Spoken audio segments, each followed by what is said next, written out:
Good afternoon, and welcome to another episode of Take It or Leave It. Dr. Barbara Tabor speaks. And this is a very special one today, folks, as it marks the official end of Season 2. That's right, this is the Season 2 finale, and what a season it's been. We've covered so many important topics as the world changes every day. It's pretty amazing how much America has changed since this show first began just a few short years ago. It really has been the perfect program for our times, and Dr. Tabor, our host, has been the best observer, reporter, spectator, renegade journalist, analyst, educator, creator, influencer. She is, in fact, all those things and more. So without further ado, the woman of the hour, your host, Dr. Barbara Tabor. Hi there, Dr. Tabor. How are you today? Oh, I'm doing great. Good. This is a very important show. Well, they all are, really, but this is a triple episode spectacular, just like last season's amazing disorderly conduct. Let's get down to business because we've got a whole lot of ground to cover here today.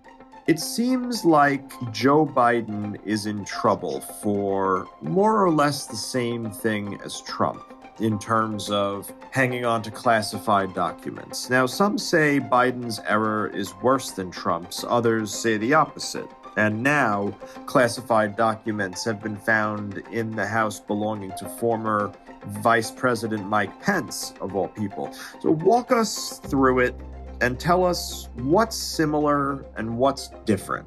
Well, personally, anyone who has possession of classified documents should be sitting in Leavenworth prison, whether they accidentally took them or not. There is a young military female who had one page of a classified document. She's sitting in Leavenworth. So do we treat everybody the same? I understand when administrations switch, there's this flurry of activity of people coming in and packing up belongings and carting the belongings off to the different officials' homes. The president does not pack his own documents. The vice president does not pack his own documents. And I doubt seriously that senators do either.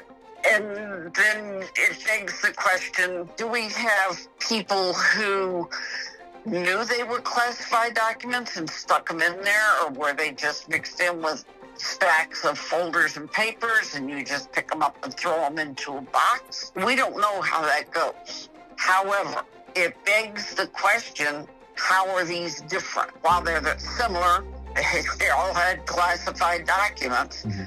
One, we don't know what the level is on the Biden documents or on the ones that Mike Pence found. We do know what the classifications were on at least some of the documents that Mr. Trump had hold of. Yes. We know how they were stored in all cases. Biden's were locked in a cabinet, some of them were locked in a closet in his garage, and there were a few on his desk. That doesn't surprise me, except that when he goes to his home as president, there are people who have top secret clearance to carry those documents in a lead-lined pouch that goes with them. They're responsible for getting those documents back in that lead-lined bag and taking it back to Washington when he goes back to Washington. I mean, that's just the way a president travels. Of course. And we all know, if you've ever packed up and moved, that there are boxes you probably didn't look in for 10 years. Most definitely. I know that I have just gotten around to going through some papers and books and things that I had at the house when I retired. I think everybody can relate to that.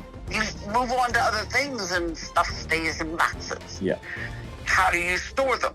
In my case, it doesn't matter, because I'm not privy to that. And if I was privy to top secret or classified documents and I had them in my possession at home, I'd be in jail now. Yeah. The difference is Pence found his, called up the archives or the DOJ and said, hey, I just found these. I got a problem. We need to get these to you. Biden's lawyers found them and contacted the DOJ and said, we just found all of this stuff. voluntarily said, come search for any more documents. On the other hand, our former president said, yeah, I got them. I'll give them to you. Oh, he didn't give all of them. After multiple tries, the FBI goes down and searches Mar-a-Lago, his place in New York, and finds more. So there is the difference. Come search my house versus I'm not answering that subpoena. I don't have to. I was the president. I don't have to. The biggest problem is the way they are handled. Some things that should never leave a special top secret room, the SCIF, should never have left the SCIF, period. That's how they're similar and that's how they're different. Many people feel that the 3 documents scandals that we just discussed veer dangerously close to double standard territory. I want to discuss this view, but this time looking at a different situation. According to MSNBC, a new study conducted by New York University has concluded that Russian influence operations on Twitter played no measurable role in Donald Trump's 2016 victory. Now, for at least half the country, this is a big yawn, something that they figure they already knew. But for others, this is an eye-opening revelation. Will we see retractions from newspapers all over the country, apologies from politicians, returning of Pulitzer Prizes? If not, should we? So, in other words, whose quote-unquote big lie is the real big lie, if both sides are saying essentially the same thing and neither side is backing down? I do not believe that you will see anybody posting apologies because we know liar, liar, pants on fire has been the mainstay of that administration. Whether or not the Russians had any influence on Twitter, on Facebook, on anything else, it's immaterial. There was a lot of election, I don't want to call it interference, but misinformation all along. But where it was coming from, the source may not be Russia, it may be someplace else, it may be somebody else, but there was misinformation out there. Whether it influenced the election or not, I don't think it did. I never have thought that it played that big a role, and misinformation played that big a role in any of the election. Politicians have a way of mudslinging. Yeah. When they get down into the nitty-gritty, they're pretty good at slinging mud, but not at touting their accomplishments. Right. I think we've discussed this before. Bad marketing. That both parties need better marketing. Yep. Because the American public, not all of them are that stupid. You can educate ignorance, but you can't fix stupid. Yeah. If you have marketing of what you're actually really doing, how you plan to do something, and it's good for the country, then you should be marketing that. Yeah. And that should take precedence over any kind of misinformation campaigns, no matter the source. Should people give back their Pulitzer Prizes? Should they apologize? Ethics is what you do when no one's watching. Yeah. And good ethics says, yeah, you should print a retraction or you should do this or that. But give back Pulitzer Prizes, no. They researched with what they had. And I really don't think it influenced the election at all. I'm sure other things influenced the election, like the character of the 2 candidates. The reason the Democrats didn't do well is because no one wanted Hillary Clinton in there. They did not want a woman president. They were barely ready for an African-American president. The fact that a woman would dare run, and I hope in my lifetime we do get a woman president, but I'm not going to hold my breath. Democrats have always been more progressive than Republicans. Sorry, it's just the way it is. That's true. And, you know, another good point that you made a few minutes ago was, well, I'll put it this way. You said that you never really believed that Russia moved the election to that degree. Just like a lot of, I think, Republicans feel like Joe Biden did actually win.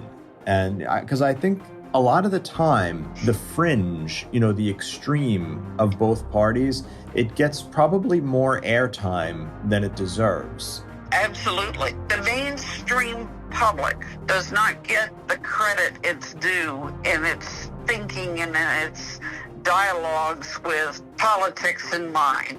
Right. The wingnuts on the left and right-handed wingnuts manage to be the ones that the media pounces on and publicizes. To me, my husband and I were talking about this. When they announce something or when they post the little tidbit on Google or wherever you get your news, it's always this soundbite of, oh, how horrible that this is going on. And then when you start reading the article, it's like, well, that's not even what they're talking about. Yeah. And it isn't half as bad as what they put out there. So I think the media has a way of pushing the extremes into the forefront and not the true meat of the information. That's such a great point.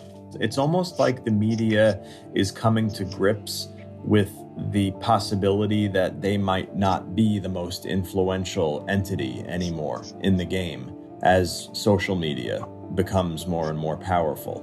Exactly. Very interesting stuff. Republicans didn't fare as well in the 2022 midterms as many thought they would. However, they did win back the House, albeit by a slim margin.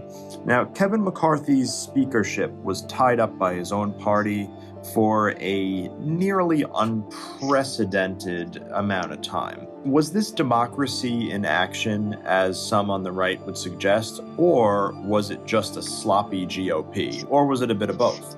I think it was a bit of both. Yes, there was democracy taking place. However, look at the right-handed wingnuts that are sitting in Congress right now. There are 11 people who are running Congress now, and they have McCarthy by the nose. They are leading him a merry chase. He has had to make deals with the devil, and now they're his best friends. I've never seen a more two-faced person in my life. Of course, we already knew he was kind of two-faced because McCarthy stood there and said, oh my God, January 6th, this was horrible. They should be prosecuted. This is a terrible thing. They invaded Congress, the halls of Congress. Trump sent them our way.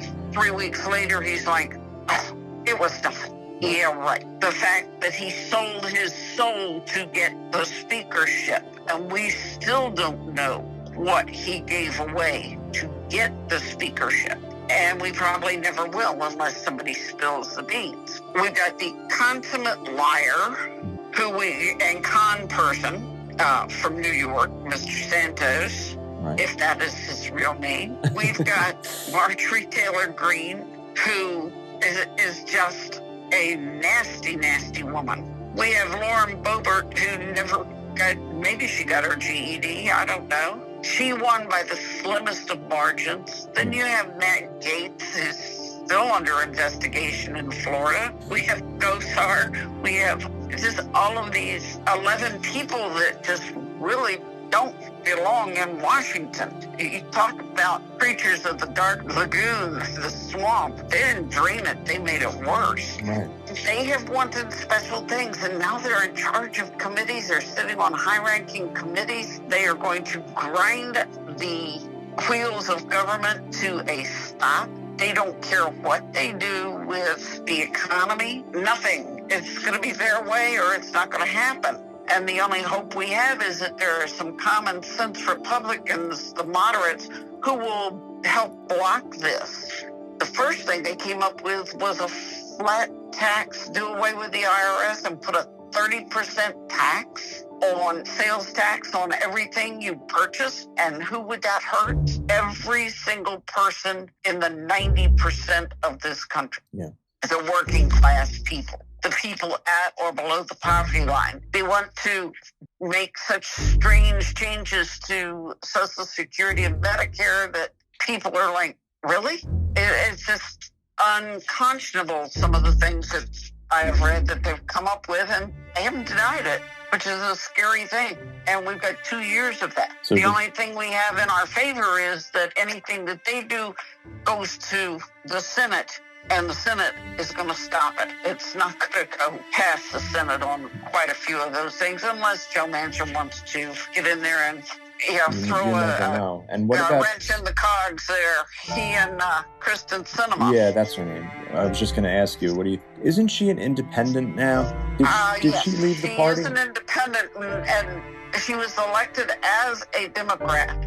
Yeah. Switched to independent because she said that fit her better. But then all the independents caucus with the Democrats because Bernie Sanders is an independent. He is. Yeah. He is not a Democrat. He is an independent. It's entertaining to, as I said, I'll sit back with my soda pop and popcorn and watch the clown circus because that's exactly what's going on. Right. Okay. Now, I'd like to shift gears for a moment and discuss climate. It's no secret that electric cars are being strongly encouraged nowadays, with the goal of phasing out fossil fuels altogether. But recently, the Biden administration had to walk back some comments they'd made that were about a federal ban on gas stoves, or at least they were considering this supposedly. Is the climate situation as dire and urgent as we're told by politicians and experts? Is this another one of those things that hurts Democrats politically with voters? What is your take on all of this? Because it's a real hot topic right now. I taught environmental science for many, many, many, many years. Yeah, you did. Al Gore put out his big treatise on climate change some 30 years ago or so. And we've been that frog comfortably sitting in the pot as the pot of water slowly rises to a boil, and we're not hopping out. Now we're seeing the results of not sequestering carbon in the atmosphere, from the atmosphere. The oceans can only hold so much carbon. The trees can only hold so much carbon, and we cut those down with impunity, and I'm guilty because I had 2 trees cut down at my house because one was hollow and the other one was tearing up our septic system. Otherwise, they'd still be out there. Yeah. That's a little bit different. That's a little different. But, you had good reason. You have to have a good reason to cut down trees. Yeah. But we're reaping the results of all of what we have been doing to spew carbon into the atmosphere, carbon dioxide. You just can't continue to do that with our populations the way they are. So this thought of doing away with gas stoves was, some people, it causes them to have asthma. Well, then don't have a gas stove. I personally have a gas stove, a propane stove. Now, and you're quite the cook, I hear. So how do you feel about it? Would you be comfortable moving to an electric? If I want to burn everything I cook. When we were on vacation in Lake Placid, we had an electric stove, and I managed to burn the bacon and burn the eggs, stick the eggs to the pan. There is quite a difference in cooking with gas and cooking with electricity. Yeah. And what is your source of electricity? You're either doing fossil fuels with the electricity, because all of our electricity does not come from solar panels or wind power or nuclear power. You're absolutely right. A lot of it comes from, coal-fired plants that not only cause the carbon dioxide in the air, but also cause acid rain. So we have to balance our uses of technology and equipment with how we derive the energy to run those modern things. Your limited in how far you can go, and you got to plug it in somewhere, and the infrastructure to plug it in might not be where you want to be. We have hit a tipping point in the environment. I mean, it should be fairly obvious if you look at what's happening in California, all over the West Coast and through the central part of the country.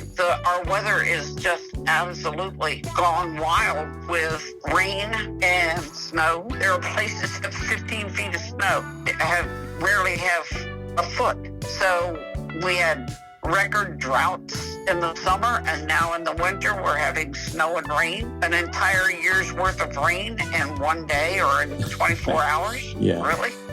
So weather is a harbinger of what we've done to our climates, and the climate is shifting. We're having more warm days per year.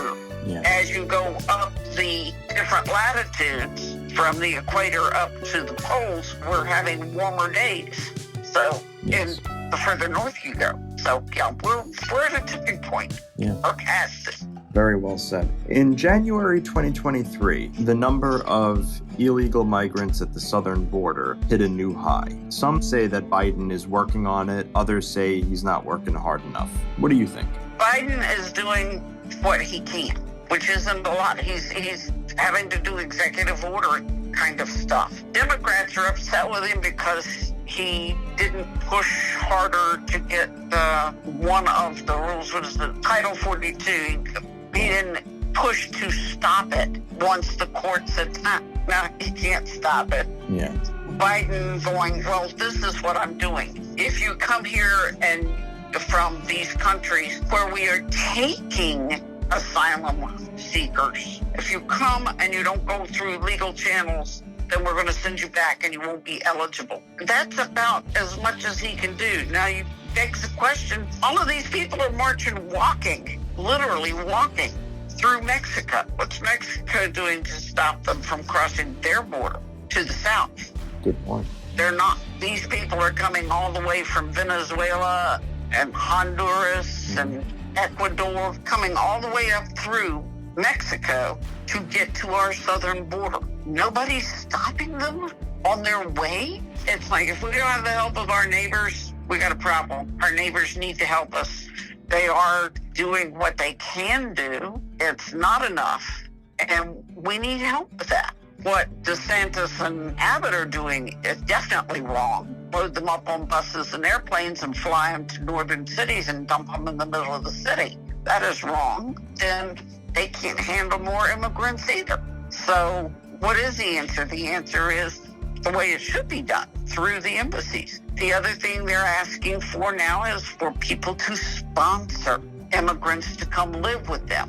Well, that works too, but they have to come through the legal pathways. And while I'm all for giving people opportunities, there has to be a way to do that. Let's discuss one of many elephants in the room right now, so to speak, the global economy. Is there a global financial disaster on the horizon, in your opinion? As far as the economy goes, I don't know why anyone's surprised that we suddenly jumped into a headlong rush into a recession. During the pandemic, people were working from home. They were living on the computer, buying things. Mm-hmm. And then we started having problems with supply chains, and the prices went up because refineries were down. People couldn't work the refineries. Ships were being stopped in the harbors because we didn't want COVID inundating us any more than it already had. Prices rose. And as things started getting back to normal, people didn't want to go back to work in the buildings. So now we have this economy that is just like playing with silly putty or slime. You know, the kids make the slime in school and play with it. Yeah. It's the sticky, stringy kind of thoughts of, I don't want to go back to work. But it's not that we don't have people who don't want to work. What they're finding out is people were more productive when they were working from home. So now we need a hybrid system, but some people don't want to play hybrid system, and some of the bosses, and they want everybody to drive in with gas prices that were out the roof, and people didn't want to do that. Now we've started And we had a hot real estate market.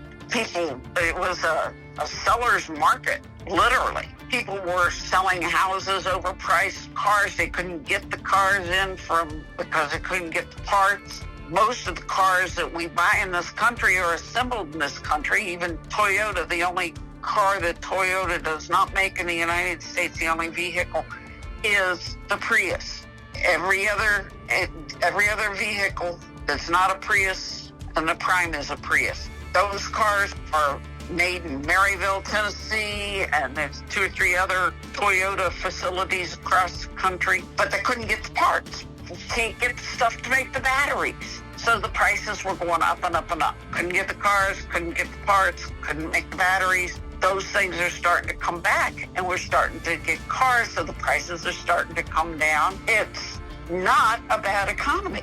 Unemployment's the lowest it's been in eons. So in this country, we're not having a global crisis, economic crisis, except of our own making. If certain political group has their way, we're not going to raise the debt ceiling, which will cause a recession, which will cause a global recession. I mean, it's a domino effect. Yeah. The sad thing is, we don't want to spend more money. No, you're not. When you raise the debt ceiling, you're not spending more money. You are actually just paying your credit card debt that you've already run up. When you have no understanding of economics or civics, you don't understand how the government operates. We're paying off debt from 1776. Right. We have never not raised the debt ceiling. And if they don't do that, then there will be both economic consequences in this country and global. It all rests on 11 people sitting in Congress right now. That is the biggest way we would have a global recession, a financial disaster in this country and in the world. Because if we default because of the debt ceiling, then we've lost our ratings with the rest of the world, and the global economic situation becomes unstable. That's pretty sad. It is. What do you say to people who judge the economy by more direct factors? Like, for example, people, just like everyday people who don't follow economics or politics or anything, and they just know that when they go out, they're going to spend $100 to fill up the gas tank, or they're going to spend 50-60% more on groceries and twice as much in utilities. A lot of people just judge the economy based on that. Do you think that is harmful to the current administration? It is. I paid $7 for 18 eggs, 18 eggs. Yeah, eggs are really getting eggs are just horrific, and the reason eggs are horrific is, first off, it started with the avian flu. Geez, another SARS virus, and it got into the chickens and the turkeys. And now, if your chickens have avian flu, you can't use the eggs. Yeah. So they had to destroy them. And now they're finding that there's been a little bit of price setting by, the wholesalers for eggs. The farmers are not doing it. The chickens are now laying eggs. They've got it controlled. If the chickens are indoors, away from wild birds, because that is what's bringing the avian flu into the country, is the migration of the wild birds. Yeah. The songbirds, tropical birds. And if that's happening, then if you keep the chickens and turkeys away from the wild bird population and keep all of that area cleaned up, then you're going to control the avian flu in your flocks, and they're going to be producing eggs. Winter is also a low producing time for birds for eggs. You have to have a certain amount of heat and sunlight in order to convince chickens to lay eggs on a consistent basis. Yeah. Now, another elephant in the room, yet another one, nuclear war. How close are we? Our friend over there in Russia keeps threatening to use nuclear weapons. It's come pretty close to creating another Chernobyl. They stirred up all the dirt at Chernobyl, but he has to have a little common sense to know that if you create, just based on what happened with Chernobyl, if you create a nuclear mushroom cloud to the west of Russia, that the prevailing winds in the northern hemisphere are going to take it right over Russia. Yeah. If you use nuclear weapons to cause a nuclear accident in the different nuclear power plants there in Ukraine, it's just going to affect your country worse than Ukraine. I really think he's full of sound and fury signifying nothing. He has painted himself into a corner, and that's the last thing he has in his card hand to play, is the nuclear weapons card. But I don't think he's stupid enough to do it, because it would just come back on his own country and on him, because you can't hide from nuclear waste. No. It's going to find you through every crack. It sure will. Space in between your window frames. I don't think his house is that airtight. No, I don't think so. So I think that is more of a fear factor to throw that card. And I have another card that I would throw on his whole premise. And which one would that be? It would be the BS card. That one. That one. Yes. A classic. The classic. I'm going to throw that card because I just don't think that he would be that stupid or ignorant, because it's going to come back on him. Yeah. I mean, he's got a good gig going here. Let me just send all of the criminals from the gulags to fight this war and use them in the front lines to get mowed down, and then I send in my other troops behind them, the good troops. And by then, the Ukrainians have used up all their bullets, but they haven't, because if Ukraine falls, NATO has a problem, and we are part of NATO. So. Yeah, big part. Yeah. Has our political polarization as a nation driven us to deify or depend upon government in an unhealthy way, perhaps even just to spite our own opposition? I think that there is a group to the right that would do just about anything to take control of the government, to take control of the United States, in support of their perceived God, king, whatever you want to call them. On the left, they want things, they want progressive things, but I don't think they're not militantly organized in that respect. So polarized, I just don't think it's as widespread as people would think.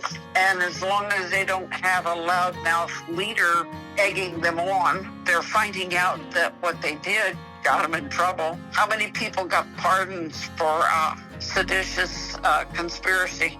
Zero. No one has gotten a presidential pardon for what was done on January 6th. And that was about as polarized as I have ever seen this country.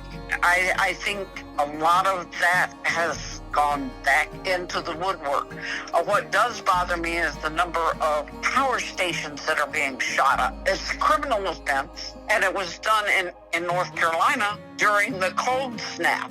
It was down around 10 degrees, and people had no power because they shot up the electrical substations. Yeah. But then come to find out, it had happened in Washington State twice already. It's happened in North Carolina again. I think that polarizing, I think it's cooling down a lot. And that's the only thing that I know that is continuing. The Oath Keepers, the Proud Boys, the groups of neo-Nazis have kind of gone back underground where they belong.